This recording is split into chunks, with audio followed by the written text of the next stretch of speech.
But one of the interesting thing is that Mahant Swami Maharaj, before his vision was even fixed to come to Australia, at that time I believe Kano, you and the other Kishores went on an India trip.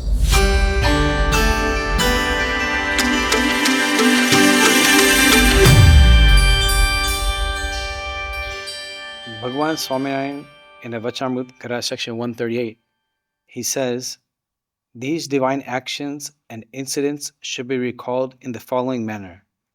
Maharaj and the Paramhansas held an assembly in this village in this manner. Puja was offered to Maharaj in this manner, and discourses took place in this manner, etc. Those divine incidents of God should be recalled over and over again. Moreover, for one who does not understand much, this is certainly the best method. In fact, there is no other method like it. Bhagwan Swaminarayan is explaining to us that in satsang, there are many different spiritual endeavors that we partake upon. But many times we get confused of what should I do, or what do I not need to do, or how do I do it. But in this Vachamrut, he explains that the most easiest and best way to move forward on this spiritual path is by remembering the divine incidents and actions of Bhagwan and Sant. And I think we are all very fortunate that Mahant Swami Maharaj, he himself came to Australia in 2015, 2018, and 2025. And in those 3 different returns, he gave us an enormous amount of smrutis, where I think when we go back and we reflect upon them and we recall upon them, that it gives us that push to move forward in the spiritual path. Absolutely, Swami, you're right. 2015, 2018, 2025. 2025 is so fresh. 2018 is something that personally with me has stuck a lot. 2015, obviously, we had different kind of smritis. Bappa was a Sadguru Sant then. 2018, him coming here when he was a guru, and the amount of labh that we got. Mahant Swami was so accessible. And because that happened after close to about 16 years, that the Satpurush was traveling to ANZ, it was a big deal for all of us. While we were in Sydney, we got a different side of Mahant Swami. We experienced a different side of Mahant Swami Maharaj. In Melbourne, we experienced a different side of Mahant Swami Maharaj. But the one that stuck with me and that's really close is the Paramanand Shibir. And Paramanand Shibir is something, if you ask any Kishore or Kishore that was present there at that point in time, and if you ask them today, it kind of lives rent-free in your mind right now. Because Bappa literally took out so much time for us. And as you were saying, Swami, we think about it today and what we actually got. I don't think that's something that's ever going to happen with anyone. And I don't think that's going to happen ever once again, you know. So that 2018 Shibir, personally for me, is something that has changed me in a lot of different ways. But that smruti, now every time we look at that smruti, every time I go back to it, I feel like I pick up something new from it. Every time it's like, it's every time it gives me something new. Every time I look back at it. But one of the interesting thing is that Mahant Swami Maharaj, before his vision was even fixed to come to Australia, at that time I believe Kano, you and the other Kishores went on an India trip. You're right, Swami. So we had done the Brahmavidyani College trip with all the Kishoris from ANZ. And in the last 2 days, we actually got lab with Mahant Swami Maharaj. So I was particularly lucky enough that we had to organize some sort of skit, so some sort of interaction, with Bappa. And on the last day, I remember we were so keen on having him come here. We actually made him an invitation card. And on that, we wrote, Bappa, I'll come in 2018. And then we were like, Bappa mada, when we go for his darshan, we want him to sign it specifically. So at that time, obviously, there was a whole process with how that signature happened, but Bappa signed it regardless at the end of the day. And we didn't know what that meant at the time, right? Okay, what does it mean when Bappa signs it, right? And we will only find out what would really happen after a while, and you were key to that as well. Because this happened in January, And at that time, there was no talk about Swami even coming to Australia. But 3 or 4 months later, in March or April, that's when we got the news that Mahant Swami Maharaj will be coming in 2018. But from that incident, I think one important thing that we notice is that Swami signed that invitation that I will come to Australia. It seems like a small incident, but from that we can see that it's a promise that Mahant Swami Maharaj gave to all of us. Absolutely, Swami. You think about it, how easy it is to break a promise. I mean, we've stepped into the new year, 2026. We all would have made some resolutions. I know I have. And it's not that the first time that I'm doing this. I've done that every year. But something happens and you lapse out of it. Like sometimes you can't even stay true to yourself, forget about others. The promises that you make to your friends, the promises that you make to your family, the promises that you make sometimes, in your workplace. You kind of stay true to them, but sometimes it's just so easy to lapse from it. But for Bapa to just say simply and sign something and keep that promise and come, it's a big deal for all of us. And in a way, if you really think about it, Pramukh Swami Maharaj going to visit Shambhu, we all saw it in the Shatabdi Mahotsav as well.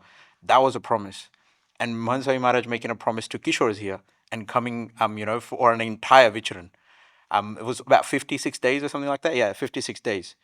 And spending then time with a lot of them. He interacted with a lot of people in a different way. So the point being that promises are so easy to break. But for Bapa, when he says something, when he's put it down, and he's even, signed it, it basically means that, he will follow it. And you can have that trust in you. Like, you know that within you, that Bapa said it, it will happen. He will come. And I think what that shows about Mahant Swami Maharaj is his unconditional and selfless love for us. Yeah. And I think that's one of the main qualities of someone who has that unconditional selfless love is sticking to their promises. Because in this world, when you think about it, people aren't able to stick to their promises because they have some conditions. Yeah. Whereas Mahant Swami Maharaj, the whole entire Vicharan were coming to that Paramanand Shibir. But it was that Niswart Prem, that unconditional love. And from that, he stuck to all of his promises. Absolutely. When we look at the Shibir itself as well, in so many sessions, because both Meetby and myself were lucky enough to be involved in the planning of the Shibir. And in that, we had so many interaction sessions with Bapa as well. And we made a list of them. And you always make a wish list, right? Like, these are the things that you want to do with Bapa. But to fulfill all of them, that's not something that you hear very often. That doesn't happen very often at all. So you know that Bapa wanted to take that time. Bapa wanted to spend that extra and give us that extra love and show us that extra love that all of us at deep down somewhere we were craving that. And he did it and he showed it and in so many different ways. And he spent that extra time with us. My question is, Mahant Swami Maharaj, he was able to stick to his promise because of his unconditional love. But whether it be at home with your family or with your colleagues at work, why is it so difficult for people not to follow through with their promises? Looking into, well, promises are very different, right? They vary different from people to people and relationship to relationship. So when you have like with your parents and stuff, you have a bit of leeway as well if you give them a promise. Ke, wo kijase nahi, even if I break the promise. With work, if you have a deadline, right, that's a promise that you have to keep. Otherwise, your job's on the line. So different factors feed into, I think, Swami, how you keep your promise, right? If there's different pressures to keep these promises. But for us in satsang, there's nothing really there that's like, hey, I need you to do this. So I think it's very difficult for us to keep the promises in satsang, but in general life as well, we are driven completely by ourself and self-assurance at that stage. So whenever we feel like our self is going to be damaged or hurt, we keep those promises. We strive to keep those promises. That's the true, like, I think we don't really keep a selfless nature in that. It's a very opposite of that. It's just very egoistic in a way. And as soon as we have like repercussions that we know that, for example, in work, if I don't do this, I'll get fired. If I don't keep this promise at home, my parents are going to get really angry. If you're in a relationship with your spouse, if you don't do this, oh, I'm going to hear it until the end of our marriage or whatever that may be. But with Bapa, and even within satsang at times, what ends up happening is that we just take it for granted. And even within relationships, at sometimes, like, we do take it for granted. But until that, as Kanabe was saying, as Mitbe was saying, until you know the repercussions of it, or you realize that this is it, like, it's going to really hurt you, or it's going to really have a big consequence, you always push the mark a little bit. I won't do it today. I won't do it tomorrow. You're more willing to do that. And I suppose in satsang, because there is no, like, you don't have like a tangible meter that by this time you have to reach here, or else Bapa is going to banish you out of satsang. He's so kind, he's so loving in that sense, that he's always accepting us. Yet in the world, sometimes because of the repercussions, it's almost like an ironic behavior that we have. As soon as we realize the repercussions, we behave in that way. But if someone is loving and caring, we push the mark a little bit more. And just as you mentioned, Bapa's loving and caringness, right? Like in terms of repercussions, what did we do in the permanent shibir? On the third day, we all wrote down our Nishkapat Panu letters. Yeah. And we're like, Bapa Alyo, here's all the things we've done. Here's all the ways we make you Kuraji, right? And what did Bapa say? Ke Anthony? Badi Naika, right? He did a little havan and emabadu, ugadi naika. But still, I know for a fact, after 2018 until now, some of those things have reappeared, right? Yeah. It's very easy for us to go back on these. Yeah. And it's exactly like you said, right? The repercussions, we don't see them, but Bapa's love is still overpowering all of that. And I think with Mahant Swami Maharaj's promises, because it's unconditional love promise, what happens is when we get a promise from Mahant Swami Maharaj, we have that reassurance and we feel that support. And we feel that he's always going to be with us. And that's something I think that you don't see in the world when someone gives you a promise. Many times people give promises and they say yes because they're afraid of saying no. Even though they know they're not going to be able to fulfill it, but yet they're scared. Okay, I don't want to say no. If I say no, I'll look bad. What will people think about me? But Mahant Swami Maharaj, his promise is such that it gives us so much trust that he's given a promise, then we feel like, okay, he's with us. He's going to go through with that promise. And we have extra utsa. We have that extra energy, inspiration inside. That now we have nothing to worry about because Mahant Swami Maharaj has given us that promise and he'll stick with it and he'll always be with us throughout no matter what's going to happen. And another thing, along with keeping promises, Mahant Swami Maharaj, during that Paramanand Shibir, another way that he expressed his unconditional love to all of those kishors and kishoris was time. Yeah. When you think about it, Swami was only here for a certain amount of days. But from that 4 days he spent special in that Paramanand Shibir, and there's only 300 kishors and kishoris. And no one else was allowed to come to that Shibir. About 300 kishor kishoris, all very young. But Swami spent 4 days, and even in those 4 days, Swami's residence was at the Royal Pines, and the Shibir was at Mercure, which is almost 15-20 minute drive every day. Yeah. And Swami would come in the morning, he would come in the afternoon, and in the evening. But in those situations, Swami was almost 84 years old. Obviously, he has to take his medication, he has to follow his routine, he has to get his rest. And we planned it in such a way, both of you were involved in that, So if that you remember, Swami would be able to come on time and we'd be able to send him back on time. yeah. But if you remember something, one of the days, I think it was the first session, the first night where Swami was meant to come, he ended up actually coming so early that we hadn't planned for that. Like, we weren't ready for him. But yet his utsaha, like his the way he wanted to, get to us or get to meet those kishore kishoris, he was there before time. And we had to have him stand outside and wait until we got the call to let Swami in. Yeah. But in all of these situations, Swami was there, he was there on time, but we never let him go out on time. Yeah. He was always late. Not one meal did he have on time, not one time did he have his medicine on time. But Swami, he didn't care about his time. He cared about giving that unconditional love to all those kishors and kishoris. Swami, what makes Papa be able to do that? Is it like, what's the core of his Niswart Prem? I believe that Mahant Swami Maharaj, he only had one thing in mind, that he wanted to give everyone this lifetime memories. Because he knew the time that he gave to those kishors and kishoris, as Maharaj mentioned, and today, 6, 7, 8 years later. But when they go back and they reflect on that, when they think about the time that they have spent with the Satpurush, that they would be able to get some type of energy from that, which will help them push and move forward on the spiritual path. But it was simply Sampurna Niswart Prem, no types of conditions, and Swami went out of the way. But giving time is very difficult. Many times we're busy in our day, And even if someone wants to talk to us, we know that, okay, if I answer this phone, it's going to be a 20-minute call. Yeah. So we don't answer because we know that I have to Absolutely. give this person time. Yeah. But yet, Mahant Swami Maharaj, he doesn't worry about himself, but he worries about the person in front of him, and he gave his full time. I remember during the planning, on the Shibir days, to explain what is going to go on in the next session, that Swami had his schedule fixed. But even during the meeting, he took time out and he listened to me. During his exercise, I went in to explain what was going to happen in the evening session.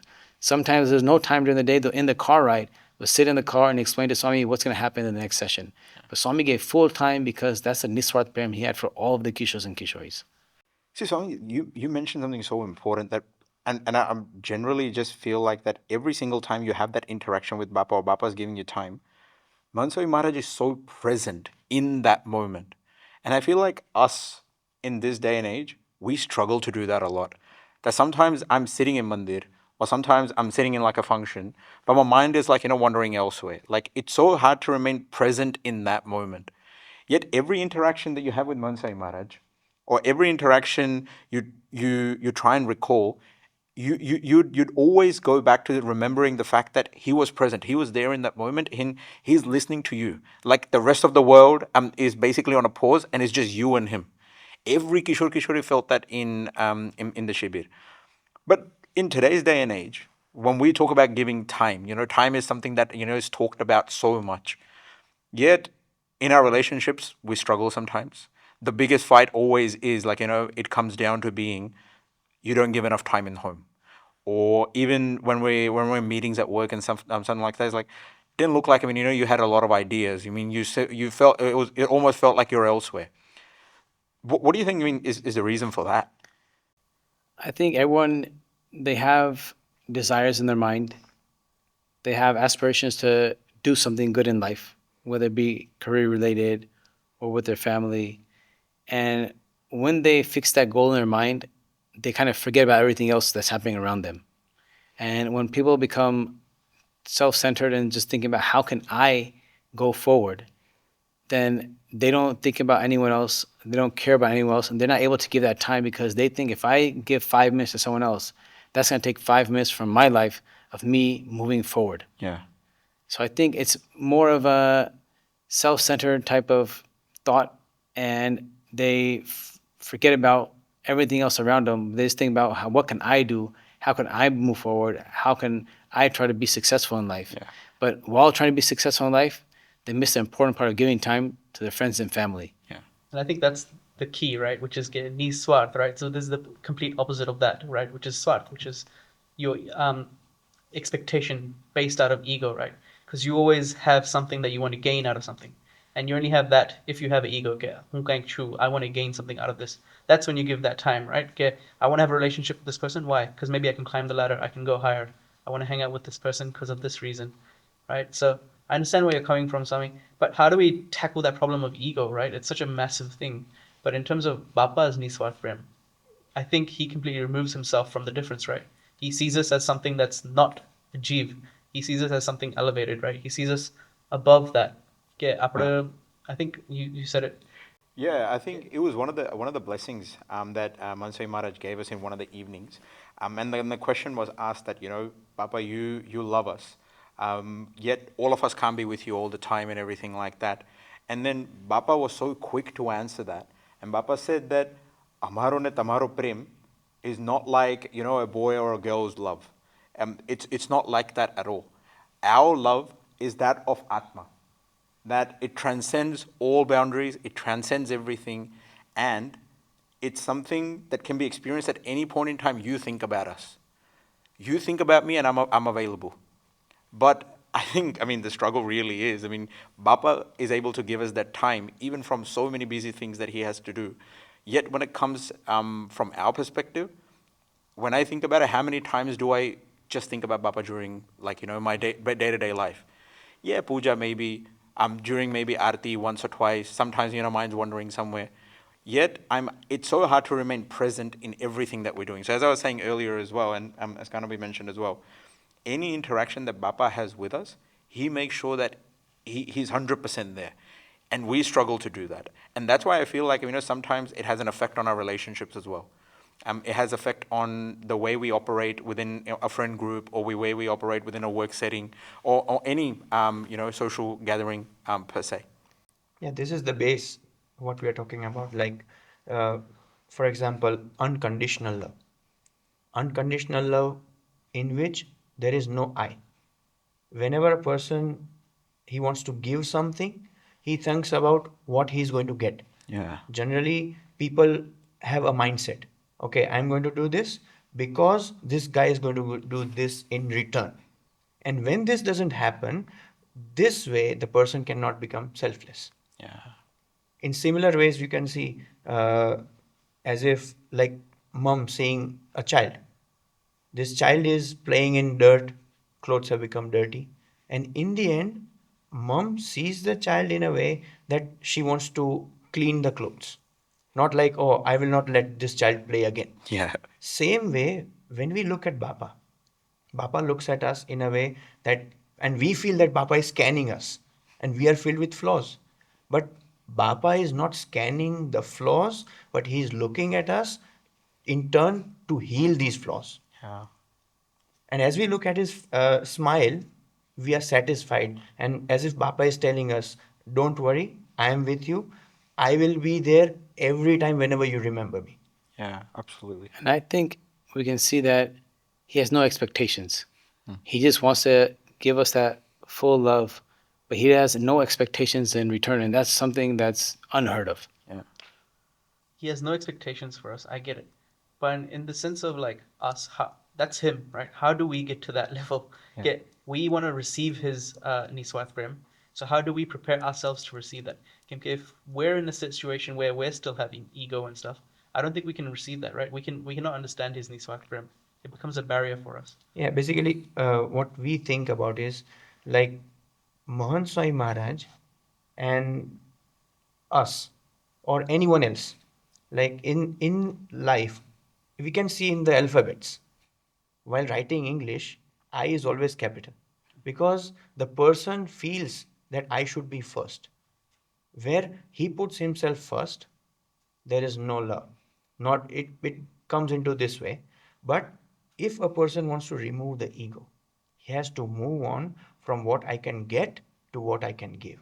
Yeah. It is a famous saying by John F. Kennedy that think not, ask not what you can do for you, ask not what country can do for you, but ask what you can do for your country.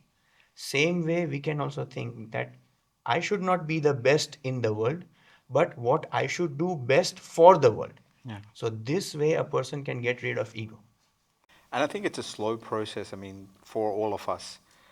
And it comes in different segments for all of us as well, because as I can think of moments and times where sometimes we try and put ourselves behind, but sometimes what we're scared of is that if I do this, people will walk over me, or people will take advantage of me. That within satsang, if I even try and do this, or if I don't speak up now, then I'll be always the last one to, like, for example, standing in a line to get food, like get prasad. If I don't be the first one, if I'm not the first one, I'll always be the last one, and probably the sweets will be over, or probably like the good items that are for prasad, it will be finished. So even in that, for all of us, it's so hard to stay back. So I think that's where the struggle really happens for me on a day-to-day basis. That's just a satsang example, but if you think about it in the workplace as well, if you want to climb the ladder, if you want to go somewhere, you're going to have to assert yourself. Yeah. And that requires a bit of ego, right? But I think the important thing is, what happens when you get to the top, right, Sami? If you get to the top, and I think the Tamaboa, right, we talk about it a lot, which is that if you don't have a strong, stable base, right, you're just going to fall apart anyway. And having ego causes weakness in you, right? You can't be humble if you have ego. So you need to know when and where to have it, but then at the end of the day, it's just better to not have it at all. I think when we look back at Paramana Shibir, Mahant Swami Maharaj gave a lot of smrutis, but it wasn't just by his actions or the special love that he gave us, but according to what Maharaj says in the Vachamrut, it's also about the discourses that he's done. And Mahant Swami Maharaj, during that Paramana Shibir, he gave many discourses, and those words still echo on today. And for those kishors and kishoris who wrote down notes, who remember those words, it has a very big impact in their life. Because Maharaj said in the Vajramut in Gara section 1, number 67, that there's a Satpurush on this earth whose vritti, whose focus is only on Bhagwan. And he's experiencing that Bhagwan's bliss. But he also has that one thought that whoever comes into his association, he wants to give him that same bliss. And how do we attain that? Through his discourses, through his messages, because those are not for himself. Whatever messages he gave, whatever discourses he gave, it was with only one goal in mind, that if everyone walks according to this path, then they'll attain that happiness, that paramanand, that Bhagwanu bliss, which he himself is experiencing. I think there's many different topics that were discussed at that time. And one of them, I think, was nishta, Yes. as Swami has spoken about. Yeah. I personally remember Nishta very well, Swami, because when Bappa was given that blessing, what happened is that he was talking about something and then he paused and he said, Ke biji ek baat, Nishtha. And then he took pause again. So that's something that I vividly still remember from the Shibir. Because and then Bappa obviously went on going the importance of Nishta and what's the importance of having that in your life and everything like that. He went with all of that. But it stuck with me, and I didn't really put two and two together, but it's something that really drove me towards that direction, especially while making a few choices in satsang. So I know that, there was a point in time where we were offered to do the Akshar Purushottam Adhyan course, and it was on a Saturday, and we had to give 4 hours on a Saturday. That's a very hard thing for us, for a lot of us to do. Yet we said that people are doing it. It's Akshar Purushottam. Let's get on to it. Same thing happened during 2025 Vicharan as well. A lot of people were doing mukbat, and in that mukbat, kids were doing it, and almost every Sunday, we would know that two or new 3 kids have done it. It was a slow start towards the end. I'm sorry, towards this when it started, it was really slow. 2 or 3 kids every week, you would see that they've done the satsang diksha mukbat, but towards the middle, everyone started picking up. Like even old kakas and kakis, even they started doing it, and for them, memorizing it is really hard. Until then, even in our sabhas, like Santosh mentioned that you should do it, but it didn't really click at that point in time.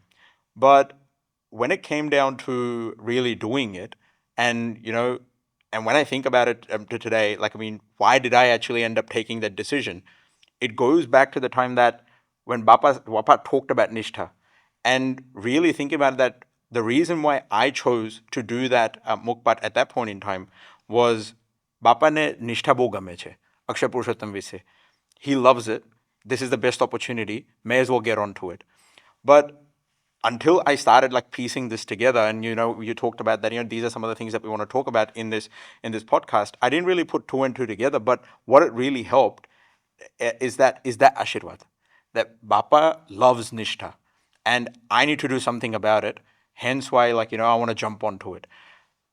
Didn't really know that, Paramanand had such a big impact, but it was almost a blessing in disguise. Yeah, and the Ashirwad that you mentioned, Bappa actually said, ke, Paramanand atle su, and he gave us the definition, ke Akshar Purushottam ni nishtha karo, atle Paramanand tamne sukh avse. There you go. Right? Yeah. He's come here, his Niswat Prem is to give us that sukh, and he's telling us the keys on how to experience that sukh, which is through Nishtha. But Swami, Nishtama, what's the main thing that we should consider? What should we understand from Nishtha? When Mahant Swami Maharaj speaks about nishta, one of the main important qualities of understanding nishta is believing Bhagwan, God, to be the all-doer. And if you have that understanding, then that, as he had written in the Ashirwad, will lead to Paramanand. Because in this life that we live in, there's ups and downs. It could be physical problems, you can have family problems, you can have financial problems, but in life, it's never going to be the same. But in those situations, the understanding that God is the all-doer, that I have a dhani, I have someone on top of me who's looking after me. But if you can have that conviction that God is the all-doer and whatever He does is for my best, then with that understanding, the very first thing that you realize is you become stress-free. Swami, you mentioned stress, but I think we've had a few chats about this in person as well. But you know that we've had a business, and me and my partners, we went through this business Badu Agna Pramana Kairu, we started with Ashirwad. All of that was in place. And for whatever reason, right, the business fell apart. Financially, we had other troubles, we had legal troubles, whatever we had.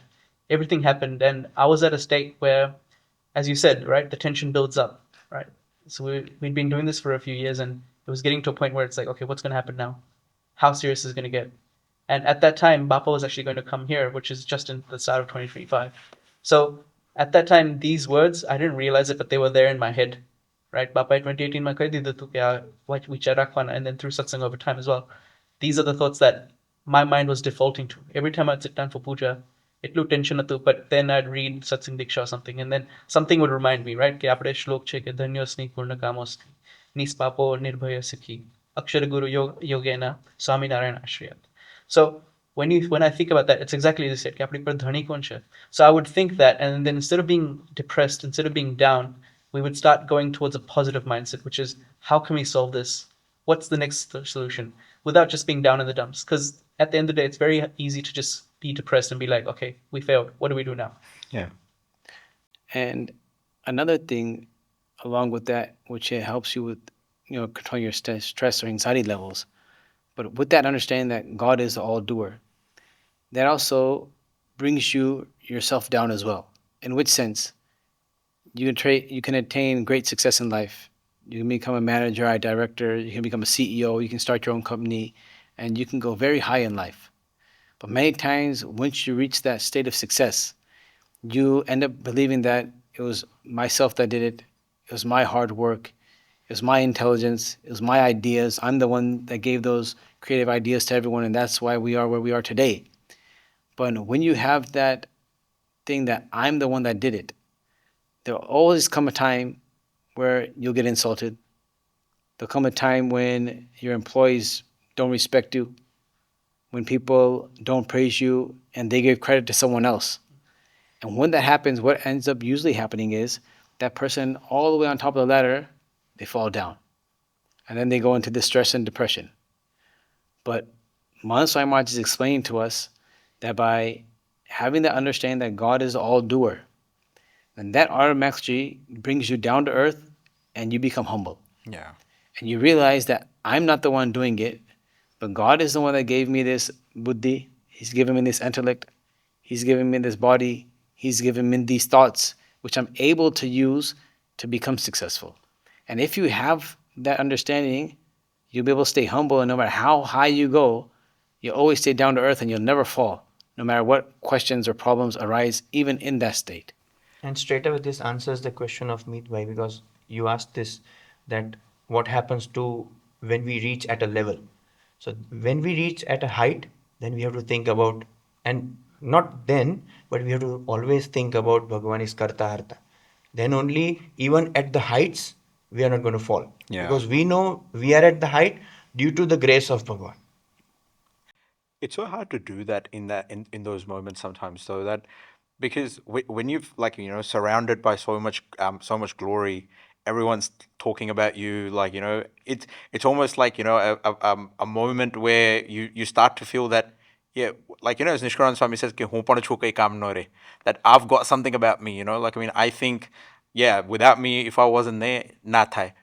So for us, realistically, you're saying that it's very important to think about this. But for us, while we actually are trying to practice this in our life, and Manswami Maharaj says this all the time, that satsang is all 99% internal. So what are some of the things that we can tell ourselves that will keep us grounded, that will keep us, that when the moment arises in our life, we have that thought bank that we can directly go to? I think it comes down to having that daily thought. You have to have that continuous study. Yeah. Just like when you're going to school. When you're going to school, you go every day. But if you miss 1 month, if you miss 2 months, if you miss a week, what ends up happening is then you forget. Yeah. And then it's very tough to get back onto that track. Similarly, on the spiritual path, you have to do things on a daily basis. And that's one thing that Mahant Swami Maharaj also mentions, that every day we should remember that God is the all-doer. And if you insert that thought in your mind and you remind yourself every day, in the morning, when you wake up, and before you start your day, and also at night before you go to sleep. That whatever happened today was because of God's grace, whether it be good or bad, but it's for our good. We don't realize it, but He has something good for us at the end. But if you have that daily thought, then when you have this situation, as you mentioned, it can come whenever, but if you have that thought every day, then when that situation comes, that thought will come out. Yeah. But if you never think about it, if you never have that thought, then you won't be able to use it at the time when you need it. Yeah, so the moment will consume you rather than you being like, at your baseline or at your level and having that thought that can conquer that moment. Like, for example, for Midby, as you mentioned, like, during that business issues that you were facing, had you not have that, it would have like, it could have gone anyway. You realistically don't know which way it would have taken. 100%. And I think what it does is, and ultimately what it does, as you said, the key is that it gives you stability. Yeah. Right? The highs don't become too high, the lows don't become too low. You can stay in that middle zone where whatever happens, you can sort of battle it either way. Right? If you go either side, extremes are bad for anyone. And I believe that's one of the biggest benefits of having that understanding, that nishta, that conviction that God is all a doer, that you'll have that stability in life. Yeah. As mentioned before, everyone's going to face many problems. But when it comes in your life, and then you have to face that problem, this is the only master key which is going to give you that stability. There's no hospital that you can go to, there's no store you can go to, there's no online shopping that you can do to give you that stability, but it will come from this one understanding that Bhagwan is the all-doer. And here in Sydney, back in 2018, we saw that. There was a Kishore named Atri, and he was his mother and father's only child. But at the age of 17, he got detected with cancer. And when he had that cancer, they went to India, they went to different cities in Australia to find treatment. They started doing chemotherapy, but at the end of the whole treatment, nothing had happened. And then a year and a half later, the doctors called his mother, his father, and him into a room, and they broke the news to him, and they told him that now we've tried everything, but now we cannot do anything, so you can go home, and you'll only live for about 2 more weeks. Of when someone gets this type of news, which is the worst news in the world, that you yourself are only going to live for 2 more weeks, anyone in that position, they would just crumble. Yeah. Especially at the age of 17, Swami. Yeah. And age of 17, his mother, father, they would crumble, their own child, only child that they had. But as soon as they walked out that room, not one of them were crying. Not one drop of tear came from their eyes, not from the father, not from the mother, not from Atri. And instead, Atri was happy, and he said, I'm going to go to Bhagwan's Dham. Yeah. And then Mahant Swami Maharaj gave Ashirvad and said that, yes, I will take you to Dham. And when he got that message 2 days later, he had a smile on his face. I remember we went to the hospital, myself and Paramchidan Swami, and when we met him, he was smiling. He was in the bed, he had all these tubes in his arms and his nose, but he had a smile on his face. Why?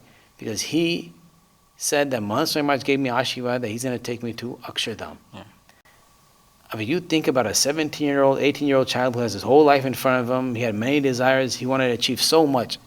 But yet, because he came into this contact with satsang at a very young age, but he had that understanding that Bhagwan is Karta-Harta, the all-doer, and whatever he does is for our best. So him and his whole family, they were all stable. They had that sthirta because of this samjan. And from what you're saying, Swami, and also the example that you just gave as well, for a lot of us, I mean, we follow sports, and athletes, they do this a lot, which is off-season training. And they load up a little bit extra during their off-season to ensure that they can perform at their best in their season.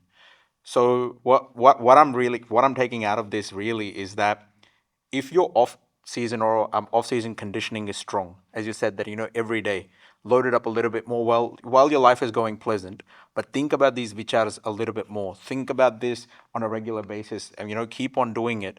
So what will happen is that when game day comes, you have the exact ammunition to deal with it. Yeah, and while this was going on, I was just thinking about that what Mahant Swami Maharaj did from the start. We are thinking like it's like a thread behind the needle that Mahant Swami Maharaj tries to connect with us, tries to build a bond in a way that he can bridge between us and God. Yeah. And his teachings, which he has lived and he lives right now. What we hear about Karta-Harta, he is living like he 100% believes that Bhagwan is Karta-Harta, and he wants us to believe. Yeah. When we build a bond between, or when we gain the trust with Mahant Swami Maharaj, then we can truly understand, yes, Mahant Swami Maharaj is Karta-Harta. Yeah.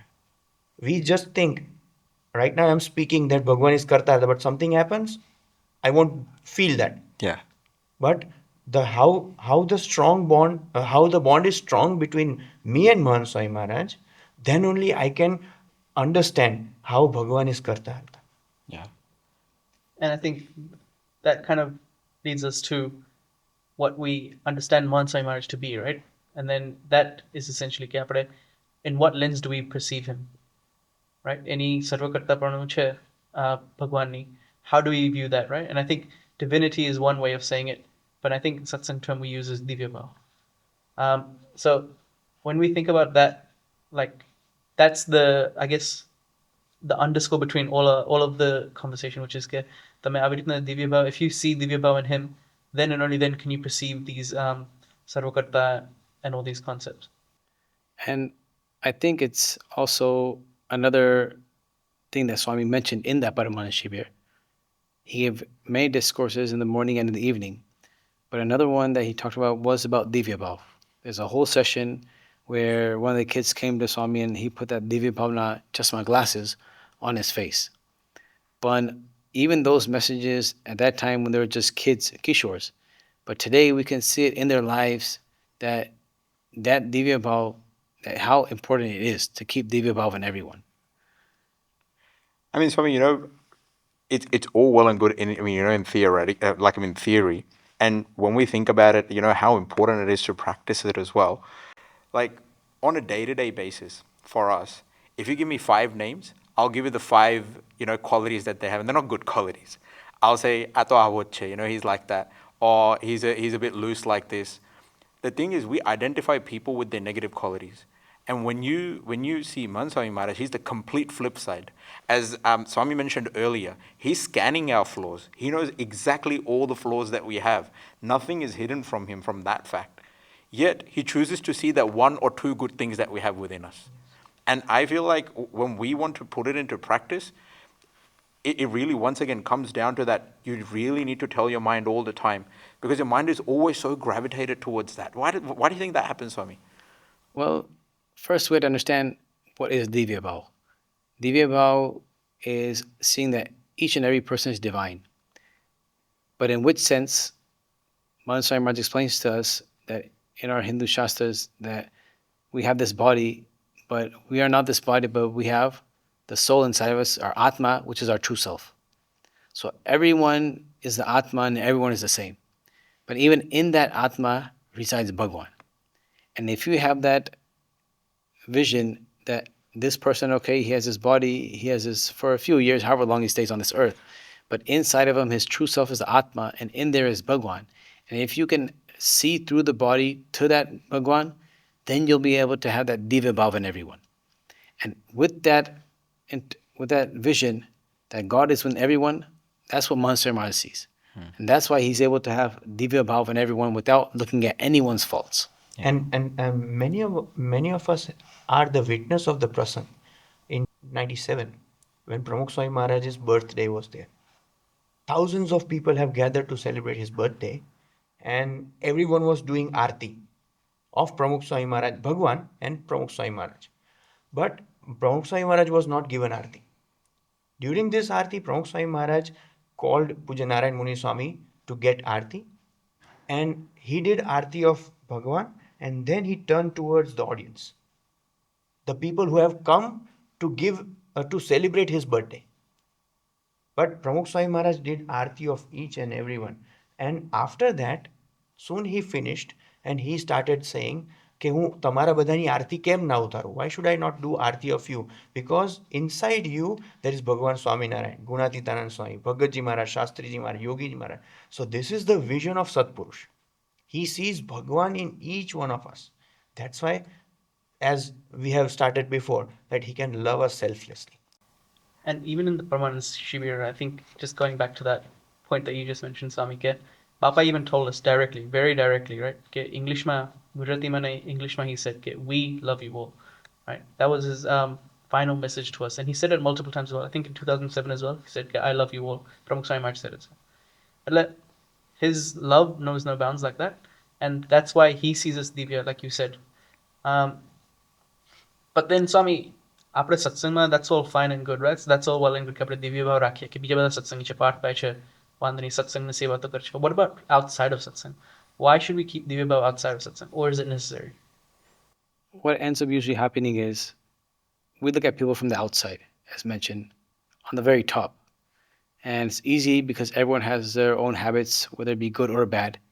And when you deal with people and those qualities, if they don't align with yourself, we obviously point to their faults. But what ends up happening is when we look at the top, that's the reason that all these problems occur in life. Otherwise, if you think 2 centimeters deep, the under the skin, all of us are the same. Same flesh and bones, everything is the same. And even if you go 2 centimeters deeper than that, the Atma is the same. But because of us and we're looking at people from the outside, that's why it's difficult for us to keep that Divya Bhav. But as you mentioned, at the workplace or in university or at school or anywhere playing sports, why is it important? Because usually what ends up happening is the way we perceive people, that's how we perceive the world. And us looking at the bad qualities of someone, that ends up giving us a negative effect on our mind, and then our whole life goes downhill. And we have those thoughts, and we see that this person is bad, this person is bad, the whole world is bad. Yeah. And then you have that negative effect, and your whole life goes down that path. I think that's very powerful, Swami, in one nature, saying that. So what you're trying to say is that if you start looking at, outside people differently to the way you perceive Haribhaktas or Satsangis around you, if you keep on doing that, what ends up happening is that it might just become a habit. You have a risk of developing a habit, and then eventually it will come into Satsang as well. So it's hard to sort of like differentiate. Like you always tell your mind, oh, I'll keep with these guys, I won't keep it with these guys, but there will be some crossover that your mind will have. Is that what you're saying? Yeah, it'll be for everyone then. If it's a satsangi or a non-satsangi or a workplace or some random person walking down the street, but then you'll have that habit of just looking at people's faults, and that you'll see everywhere and in everything. I guess what you're saying is you end up creating two personalities, right? A satsang personality and one that's external. Yeah. But we want to be genuine throughout. So, And this takes to a Vachanamrut. Bhagavan Swaminarayan says that when a dog bites the bone, his mouth bleeds, and dog thinks that taste of blood is coming out of the bone. Yeah. So as if a person takes negative, person takes the flaws, thinks about the flaws of other people, his ego is satisfied. Yeah. And as the ego satisfies more and more, and he tries to take more and more avgun of different people. And to a certain extent, it also takes me back once again to the Paramanand Shivir, and it's in my notes as well. During this Divya Bhav session when Bapa gave us Ashirwad, Bapa mentioned that you see flaws in others, like you see a particular flaw that, oh, he's a very jealous type person or he's a very angry person, because you have that flaw within you. And for him, I feel like he is so easy for him to actually not see it in him because those things don't exist within him. He's above all of that. And every time we just think about it, that, how is he able to do it? How is he able to do it? And we know that the amount of times that, there has been times where Bapa has the right to become angry. Yet even at that point in time, he chooses not to. Bapa has the right to tell someone off. Yet he would do it in such a way that you'd feel that that's not even a tell off, That's just saying that, next time just be a little bit careful, we shouldn't do it this way. Is in such a nice way that it doesn't even feel like it's a tell off. And as you mentioned, that by looking at flaws of other people, we know some diseases like stammering, stuttering, Tourette syndrome. Okay, but in some of the cases, it is like if someone is copying the person just for fun, and that person has started to stammer. You're right. It Yes. happens in a way that if you take avgun of other person, Yeah. for example, this guy wakes up late, this guy wakes up late, this guy wakes up late, Yeah. and as it goes repeatedly, you gain the negativity and you also start waking up late. Yeah. I guess it's sort of like what you're saying is it's a filter, right? You're a sponge and you absorb essentially what you take in. Yeah. So if you spend your time taking in negatives, you're going to become negative as well. And I think in the workplace as well, I've noticed as well, there's certain people you just don't want to hang around Yeah. because all they do is just talk negative about things. And you're like, oh, wait, I don't want to listen to this. I want to go hang out with someone more positive, right? And I think that's very relevant as well in general.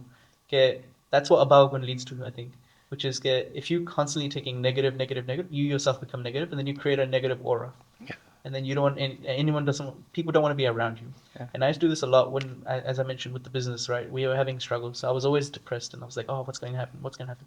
And my family would always tell me, so right? So think more positively. And the only way really to get over that is to take gun, fine, this situation happened, but what's the good that we can get out of this? What are the learnings that we can take from this? And everything, I think Gun Grahan really helps fight that battle. Yes. And that's why Mahant Swami Maharaj at that time, he talked about Divya Bhav, and he continues to talk about Divya Bhav. That's very important. And to see everyone as divine, the easiest way to do it is look at their good qualities. Yeah. Everyone from the outside, they might have their own bad qualities. They might get angry, they might have ego. But everyone has that one quality in their life which is good. And you have to go and find it. And if you can go down and deep and find that good quality, and if you have that in your mind that I want to look at the good in everyone, then you yourself will also have that positivity inside. And as you mentioned, Mahant Swami Maharaj, he's given us all of this. Why? At the end, he wants us lead us to Paramanand, that bliss.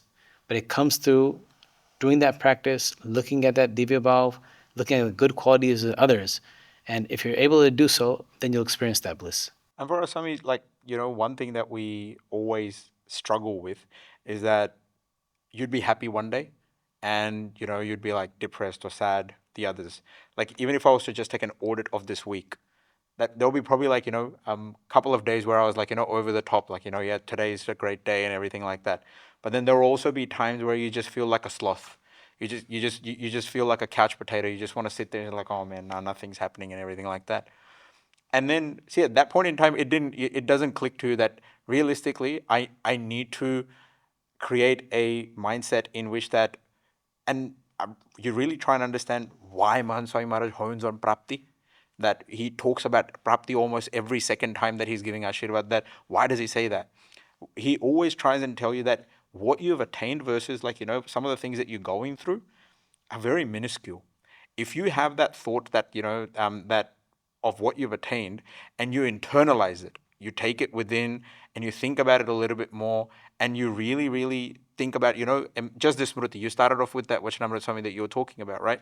Even in that Vachanamrita, it almost always says that if you sit down and you think about all the smrutis and all the good things and all the times that you spent with the Satpurush, or the things that have happened in your life that are good, and you go back to that, suddenly your mood changes.